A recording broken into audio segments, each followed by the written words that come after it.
James Banderas Smith sent, "Good morning, Matt. I faxed Dave last night about the model for Jeffrey Catherine Jones' Idyl. She was a woman named Sandy Cinnamon and was inker Dan Green's wife. I tried faxing the image, but the faxing app I was using just digitally distorted the image, so I thought I'd save you time by sending it over in case he's interested." And I was very interested. It's definitely amazing seeing the image that they used on the cover of my Idyl collection, and from one of my favorite Idyl strips. That this is the photo that Jeff Jones worked from. If he's not, disregard this email, or enjoy it yourself as a new Idyl fan. Are you a new Idyl fan? The book that I bought is Idyl and I Am Age combined. Right. And the description said that it was missing the I'm Age strip that appeared in Heavy Metal, and I'm like, okay, whatever. Well, when I read the book, one of the I'm Age strips is printed twice. And not like, one page, you flip it, it's the same page. It's like, it's like the third or fourth strip, and then 10 more strips on, it's the same strip, and I'm like, wait a minute, I flip back, like, okay, that's what they're saying. It must be misprinted somehow. It's one of those, I'm reading it going, I can tell this is very much a late 60s, early 70s comic strip. Like, I know, really? I know it where it appeared in National Lampoon. I understand, as a story, obviously, because they're one-page gags, they really don't, it's not like it's got an ongoing thing, but I appreciate them for what they are. I'm blown away by the minimalism of it, like this, the old Robert Crumb line, it's just lines up, it's just ink on paper, folks, I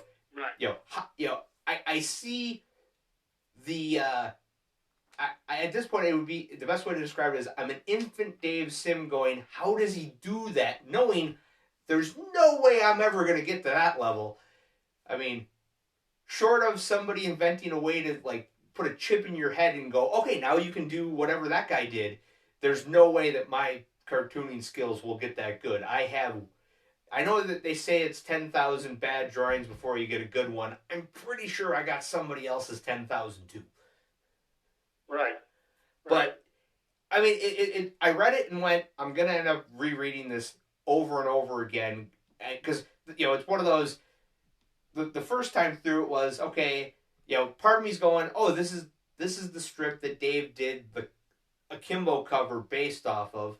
And another part's going, this is my new favorite strip. And then you flip the page. No, this is my new favorite strip. And then you flip the page. No, this is my new favorite. It's like, they're all pretty good, and they get better because, it's one of those, he figured out because I know some of the earlier ones had a lot more backgrounds than some of the later ones. Like, I think he figured out the minimalism of, I can do an establishing panel and then not have any backgrounds for the rest of it, but everyone will understand that it's, these characters didn't just disappear into fog. Like, here's where they're at. Here's what I'm trying to get at. And I also made the mistake when I bought this of buying a copy of Frankenstein that's illustrated by Bernie Wrightson, because I've seen the Bernie Wrightson Frankenstein images, and I always go, how did he do that? Right. And so they came in the same package, and I opened it up, and I went, there's a part of me that wants to read both of them at the same time, and I know I can't physically do that, but it's, I want to look at this, I want to look at that, and 21st century humanity's going, well, you can have two screens. It's like, no. These are the kind of things that you look at. You don't just kind of stare at for a minute and then move on. You look at this. Right. So it's one of those. It wasn't one of those where I got it and went, what the hell does Dave see in this? It was very much I see what Dave sees. I don't see it how Dave sees it, but I see what he sees. That's the other part, is that, I know that there's a level that I'm not at that I could maybe study to get to, but it's not, it's not one of those immediate things of you look at it and you go, oh, okay, I'm seeing this the way Dave sees it. It's I'm seeing it the way I see it. Eventually, I could maybe get to where Dave sees it. But I mean, it's analogous, I think, to my situation with the audience, where how many Jeff Jones Idyl fans are there? Like people who are really, really keen on Idyl, and how many people say, yeah, it's a brilliant strip, but it doesn't really do anything for them, because the only thing that I've ever read about Idyl was in the magazine. I forget what magazine it was, but they do it was it slipped my mind, but it was, the whole issue was dedicated to the National Lampoon funny pages, and discussing the National Lampoon funny pages, and discussing National Lampoon. And there's like maybe half a paragraph in the interview of the editor that Jeff Jones liaised with at National Lampoon on Idyl, and basically saying they were about the only two people that liked it, but the editor really, really liked it, and definitely got a lot out of working on it with Jeff Jones. Basically, over many editorial meetings, what are you going to do next? What are you thinking about? That kind of stuff.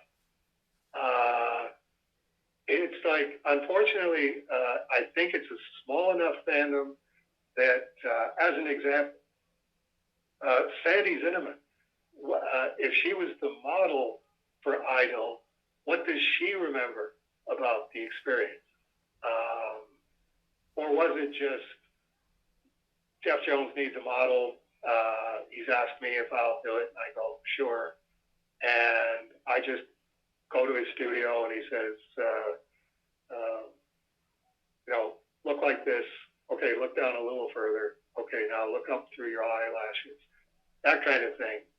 And that's all it was for her. Like she would, I would assume that she would buy National Lampoon because it's got the strip in it where she was the model. But what did she think of Idyl? Was Jeff still with Louise Jones at that time? I'm fuzzy on those dates, but I know that they did have the First Friday parties where it was all comics professionals, was at their place, and I'm pretty sure that was Idyl time period. What does she remember about it? Did he do a strip and then show it to her and go, what do you think?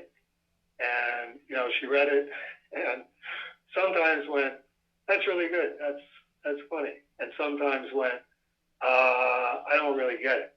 But, it's beautifully drawn, and I'm sure, other people will like it. Did Jeff Jones even talk about Idyl, or did he just do it?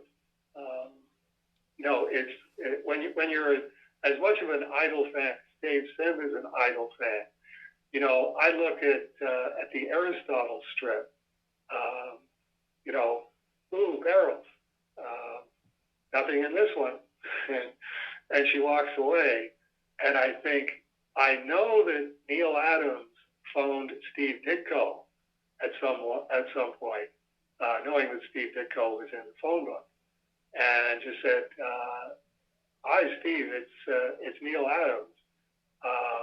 I was phoning to ask you, I don't know if you're aware that there's a First Friday event that all of the comics professionals go to at Jeff and Louise Jones' place. Are you interested in coming? Here's the address. I already talked to them. They said, that's fine. Sure, Steve Ditko. I'm wondering if Aristotle came out of a conversation between Steve Ditko and Jeff Jones. Does anybody know that?